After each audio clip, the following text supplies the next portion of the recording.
অনেক সময় দেখবে কোনো কাজ হতে হতেও হচ্ছে না, মানে 99% হয়তো কাজটা হলো, কিন্তু 1%-এর জন্য কাজটা হলো না, মানে সাকসেসফুল হলো না। অথবা দেখবে বাড়িতে কোনো উন্নতিই হচ্ছে না, মানে তোমরা যেখানে আছো সেখানে একই জায়গায় স্টাক হয়ে গেছো, এরকম হচ্ছে। অথবা দেখবে তোমাদের বাড়িতে প্রচুর পরিমাণে নজর দোষ আছে।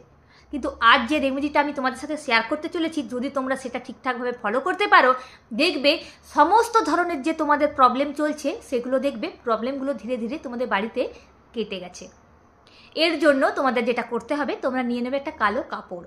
কালো কাপড়ের মধ্যে রেখে দেবে তোমরা 7টা লং আর একটা লেবু। তারপর তোমরা কালো কাপড়টা একটা পুটলি বানিয়ে তোমাদের বাড়ির যে মেন ডোর সেখানে তোমরা ঝুলিয়ে দেবে। দেখবে হনুমানজির আশীর্বাদে তোমাদের বাড়িতে সমস্ত ধরনের প্রবলেম কেটে গেছে এবং বাড়িতে উন্নতি শুরু হয়ে যাবে। তো আজকের রেমেডিটা যদি তোমাদের ভালো লেগে থাকে, প্লিজ লাইক শেয়ার কমেন্ট করতে ভুলো না। Thank you.